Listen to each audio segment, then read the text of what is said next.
All right, welcome to the SolveCXO podcast. And today I'm really excited to have Josh Hoper with me. I've known Josh for a number of years. We met through BNI many years ago. And in addition to being a BNI leader in the Fargo community, Josh has sat and been a leader on the Habitat for Humanity board in the Fargo Moorhead area, which is awesome. His background in business from being a owner in a software company and then also helping and supporting small business owners with missing profits. I guess Josh is the right way to say it. It's something Yeah, I've seen a lot of value in the past as well. But why don't you give everybody a quick overview of your background and what you do today and catch us up? yeah. Thanks for having me on, Chris. Yeah, it's been a long time preparation leading up to today, starting with my first quote unquote real job was in the software business. I learned all about accounting. And that was my education into how accounting works and how to keep track of all those numbers. Throughout the years on the technical and accounting side, I learned that I really love talking with business decision makers. I had moved over to sales service and marketing automation, software, and just strategizing with business leaders, managers, and owners really got my juices flowing. So in 2013, I started my company and I was focused mostly on, like you said, finding those hidden profits for companies, helping them analyze their financials. And in that process, really was exposed to a lot more opportunities and learned a lot about how to run businesses. And folks like yourself and our friend Dustin really influenced me to get involved in a business coaching program. And I think after 3 years of trying, you guys finally got me to bite. And once I was there, I was hooked. And I realized that there's so much more to helping businesses, so much more upstream stuff. While I was doing everything as far downstream as you can get, analyzing financials, which is fun to do and easy for me to do because I'm a pattern noticer. But I'm just realizing that getting up to into the decision making part of the business is really important. So that's where my focus now is, just shining a light on business areas that need attention. And where I've kind of landed is really helping people get clarity about what's important and then figuring out how to create something that's sustainable and then getting them set up so they can be really flexible and move with the punches, move with the things life throws at us. And so I get a chance to do this in a lot of different ways, from the technical side, the data analytics side, the coaching side. And so it's always fun to know that the work I'm doing really matters. Yeah, and just from my experience in working with you with Mindac, we even brought you in to help out with the city a little bit on trying to find things that were, those missing profits, right? And or missing or misaligned financials also. And the passion you have around data and making sure people are making good data driven decisions on their numbers is something that there's not a lot of people doing out there, and doing it from more of a business holistic approach because you've been in a lot of seats on the bus. You know what it takes to run a small company. Yep. And so Torchlight is the name of your company. You said you shine the light on, tell the flashlight story and how you came with the name because I think that's cool. Yeah. I always recall back when I was growing up, one of the few chances that I had to spend good quality time with my dad, other than fishing, was out in the garage. And my job was to hold the flashlight. And I'm sure this is familiar to a lot of kids, a lot of people in their childhood. But one thing I figured out was that if I really made myself really useful, he'd actually ask me to come out and help. And so that's kind of the theme that I have. I'm not pretending that I knew a lot about fixing cars, but by paying attention, I knew where the light needed to be. And so same thing is applies to today. I'm not pretending that I know how to run anybody's business, but I've got a great set of tools that I can help people get clear about what's really important and then create the systems around those priorities that'll make the business peaceful, sustainable, and valuable. Yeah, they're the subject matter experts. It's not our job to know how to do their job, but you know, Yep. I come from more of an integrator perspective and help them implement and put the tools in place. And you're the guy that's helping make sure the tools are working correctly, especially when it comes to data analytics and business intelligence and how you've done really good work with that. So you brought it up. I want to get into it a little bit. So we were both in a program called Business Finishing School up until COVID. We went to in-person events every 6 months in Dallas, Texas. Yep. There's a group of us from Fargo that made that trek every 6 months. A lot of people, when you talk about a business operating system, one of the first ones that comes to mind is like Traction EOS. Great Yep. foundation, great solve. And a lot of the programs, Business Finishing School, Traction, others, this business operating system, the foundation is the same, right? Yep. And then what? And that's the thing where you get the foundation in place with these programs, and then what? When you talk about positioning a business for acquisition or exit or growth strategies, and then what is really where leaders need that next level of support. Thinking back to that in those events and the lessons that we learned, but what's the most value that you can see, and what are some of the things beyond that, and what that business leaders should be focusing on beyond the foundations? I think the number one thing that you have to have, even if you've got great tools, is the right approach, the right mental approach. So many business owners start their businesses to give themselves a job, and they might be a good painter or chiropractor or dentist or whatever it is, but doing that job is very different from being a business owner, like a CEO of a business. And so once a CEO decides that it's not just about their thing, and realizing that superheroes don't scale, then businesses can really start using these tools to really get clear about what is that next thing. Is it going to be to grow, to add another product line or a service line, to add another location, or to exit, or to retire? What's the actual end goal?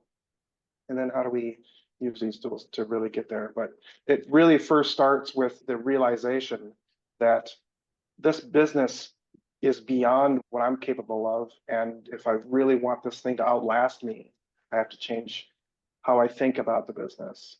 And that opens up a lot of possibilities once a person gets a good tool set in their hands. Yeah, it's adopting a new mindset. I had to go through that myself. You witnessed it firsthand. I mean, you Yeah. saw how I went through it in my version, in my story. A lot of the credit goes back to the foundations still. Business Finishing School, Rick Sapio, Patrick Gentempo, other leaders that brought people into the program like Dustin Barton. Yeah. And you think about, you know, their goals were just, again, sharing their stories and helping people. And that's what we're trying to do. We're trying to extend that and give that out to our communities beyond what they're doing. And as I think back to that, there's two principles that stand out. And I'd love to chat with you a little bit about them. The first one is, you said it, the superhero syndrome, right? The owner. Yeah. There's a form, a scorecard that they Yeah. would hand out, and it was called the Superman Syndrome Quotient. Yep. And you had to fill it out, and there was a score at the bottom, and based on what the number was, it would tell you where you're probably at in your business and life, right? But talk a little bit about how that can be misleading if you're not being honest about it. Yeah, that's a really important point, Chris. The mindset has to be right about not protecting what I already had. It's people have to be willing to realize that maybe their approach could be adjusted. And what if a person isn't really focused on finding out what is misaligned in their business and having the courage to embrace those things and find ways to change them, it's really going to be hard to be honest about how much you delegate, how much of everything in the business has to run through one person, which, as we know, doesn't scale. But it's a little bit ironic, but it takes an immense amount of humility to realize that this thing that I put all this time into, blood, sweat, and tears, could be something that's bigger than me. And that's something that it varies for people, but it's tough. It's tough when you put all this time into building a business to realize that in order to actually scale it, you've got to let go. And that's tough for a lot of people. But once people make that decision to do that, and they realize and they surround themselves with the right kinds of people and support, man, the possibilities start really opening up for people once they start making that decision. Yeah, and that scorecard was based on 100 points, and it would be amazing how people would come in and fill it out, and they'd be like, I'm 70, 80, 90, and it's like, let's get real here. Yeah, yeah, How many yeah, people, if they were really honest with themselves, were sub 20? I was. yeah, But you gotta have the yeah. humility to answer those questions and give yourself an honest score. But here's the cool part is you learn and support others and get support from others and grow as leaders, that number shifts. And as that number shifts, you shift, your business shifts, everything shifts with it. And Yep, you get to a point where you may go back a little bit, and that's okay because that means your business is evolving again. So yep, yeah, the Superman or superhero scorecard was a great tool, and we did it every 6 months. yep, We checked in all the time to see what was going on there. The yep. other concept, got the book over there, but actually have a signed copy from Rick too that I held Of on to. course. Who's in your room? Rick, and I'll credit the authors in the comments when I publish this, but who's in your room? And what a powerful thought process about letting people into your life, customers into your business. I'd love for you to expand on that and share how you've seen that work for you firsthand. It's such a great illustration of values-based decision making. And I don't know of a real substitute for values-based decision making. And it really is, it's one of those things like in my life and in my work, clarity to me isn't about knowing more, it's about knowing what matters. And clarity ends up being, in my world, it is a ruthless filter. And so when you realize, A, who's trained your doorman? It operates on this doorman principle where the doorman has a set of instructions. And it's really important for people to examine who trained the doorman? How did the doorman get its instructions? A lot of times it's cultural, it's what you grew up with, it's all those other expectations. A lot of people haven't gone through the exercise of actually figuring out what those doorman's instructions actually should be. And when people start realizing that they can actually create their own set of instructions for their doorman and really understand what's actually important to them, not necessarily what their parents would want to hear or their spouse would want to hear or what the community would want to hear, your friends or whoever it is, or the result of all the cultural stuff, the generational stuff that people just assume. When people get clear about that, then they stop apologizing for saying no and start realizing that no is a complete sentence. And so if they don't have to explain away why they've realized that something is not a real opportunity and it's just a distraction. And they are much more open to the real opportunities that come along in life instead of getting pulled in one way or direction or another by every distraction that comes along. So there's absolutely no substitute for some version of that. One of the things that's really prevalent in my experience is that a lot of people assume that everybody knows what their values are. My experience has shown that almost nobody has actually gone through that work to figure that out. And it took a lot of concentrated effort with our group that Yeah. we were meeting every week to Right. figure this stuff out. It took me 2 years to even come up with the values that really did resonate with me. So it's something that people assume that everybody knows. That's not true. And it takes a lot of work, and it's humbling when you really realize what your actual core values are. And it's amazing what happens when you land on the ones that really resonate with you. You get to the point where you start talking about them, and you can become emotional because you've reached a point where they're so foundational to what's actually important in your life. I can't overstress how important it is to have that sense of values-based decision making. And the book, Who's in Your Room, Memory is the other author.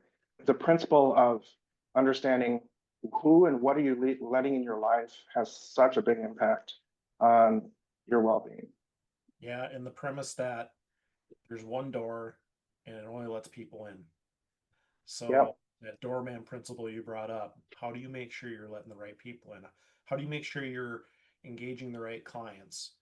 And it comes back to values-based decision making at the end of the day. But yeah, I will make sure I give credit and even put a link to the book in the summary of this podcast so other people can go out and grab it. And Yep. Yeah, it unfortunately, was actually Stuart Emery. Stuart That's, Emery, there you go. yeah. Unfortunately, Rick passed away in the past year, and but he left his legacy. He left his legacy with those of us that can continue and share that through what we do. So, I miss those events. I miss the people and spending those weekends away working on the business. Yep. But we move forward, right? And Yep. talking about moving forward, technology, the world we're in. Yep. You also participated in panels around AI with the Yep. Small Business Development Center recently. I think in Fargo, Yep. you participated in one of those. Mm-hmm. And I know you're an automation guy. You're digging into AI because it's data. You want to know the data behind it, and also the value. There's value in it, and how if people embrace it the right way, and it empowers them to do better work. When it comes to a business operating system and how that evolves, how do you see AI evolving with that in the coming future? Yeah, I think AI does a lot of the same things that a lot of other tools have done for us, and in that it gives people more time to do stuff that only people can do. And where AI can really dig through a lot of data, and so far, the most prevalent ones are language models.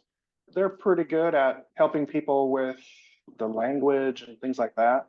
But if people can start using that to give themselves more time to do the strategy and the relationships and leverage AI to shorten sort of the time it takes to do all the busy work of relationships and analytics and things like that. I often tell people that their AI is probably not going to take their job, but somebody who uses it well, properly, and effectively probably will. Agree. I would just think of, 20 years ago, a person trying to tell me they're going to try to run their business without using the internet. Now that seems silly, but whenever some of these new technologies and tools become available, it's even more important for people to know what their values are so they don't spend a bunch of time chasing shiny objects, so they can actually use it in ways that actually aligns with what's actually important. And if and that there again, it's kind of the law of the harvest. You gotta do the hard stuff first, figure out what's important, and then you can actually make decisions on how to use these new tools. And Yeah, all that stuff is changing so quickly right now. it, Hard to keep up with, but it's worth it. it's changing so quickly. There's a lot of noise out there around it. And ultimately, the most important factors are data governance and data security around what you feed into the platforms or the systems and the security that's wrapped around that. A free license with any of the programs, I would consider that or even a low cost one would be consumer grade. That data Yep. is probably not protected like you would get with a more of what I would call a hardened security container account that's going to cost you 2 to 3 times more than that low cost license. So people need to be careful about that, making sure that they're using it in a way that is secure as well, because Yep. especially with client data, you need to make sure that you're using that effectively with client data. I even have it written into my agreements.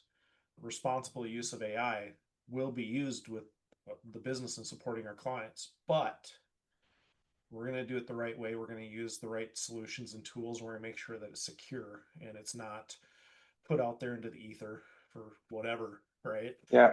If you think back to early on, what are some lessons or what are some final words for owners that feel stuck, that want to be able to level up? What's something that you would share with them on what can they do to get to that next space, that next place?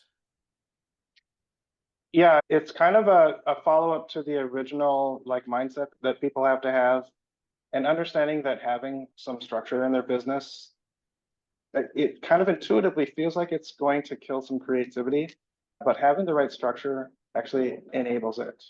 I think of businesses that are operating without an operating system are kind of like a parking lot that doesn't have any lines in it. I mean, it still Yeah. works, but it's inefficient. There's often no order, and it probably doesn't have as much capacity as you'd like it to, or as it could. So the principle of having some structure in your business is really important. And then some I would say all of these business operating system tools, whether it's Traction or Business Finishing School or anything else, scaling up, they all have common things like understanding what's important, getting into good rhythms, and you can take a lot of the emotional stuff out of the decision making and make it a lot more systematic. And then the final piece of advice is to give yourself grace and tackle the thing that's most important. Don't try to solve every problem on day one. That doesn't work and just leads to frustration. But when you figure out the thing, what's the constraint that we can solve today? Or what's the one thing that's the most important thing for us to figure out? Do things one thing at a time. And just like a lot of advice, slow is steady and steady is fast. Right. People don't have to worry about doing everything all at once and solving every problem. It's like you said, sometimes you do have to go backwards to go forwards. It's that squat before the leap sometimes that is really necessary. So if people can realize that's part of the process, and if you surround yourself with people that see what you're trying to do and are supportive of what you're trying to do, that's going to take you a long way. Yeah, and I've seen it no matter the size of the business, right? Yeah. There's these massive goals to accomplish this thing. We want to get to here, but we don't understand that we have to take the leap off the cliff and we need to take those steps to go through the weeds to start climbing the mountain. And sometimes you got to take a few steps back to go forward again. Yeah. And the other part of that is making sure that as an owner or as a leader, you're okay with that and it's expected. Yeah. So, Josh, I really appreciated you joining me today. We could talk for hours on this stuff. We have, right? Yeah. Think of those car rides to the airport and back if when we flew out of the cities, or heck, Yep. we even got weathered in Dallas one time and all of us piled into a van and drove back to Fargo. That was crazy. But all right, how do people connect with you, Josh? If they want to learn more about you, connect with you. I'll make sure I drop it as well. But just how can people connect with you? Yeah, that's probably the best way right now is LinkedIn. My website, torchlight.ae, has more information about what I'm all about. I started publishing some articles on Substack, a few different ways that people can get in touch with me. Awesome. Well, Josh, again, thanks for joining me today. And thank you everyone for watching. Yeah, thanks for having me.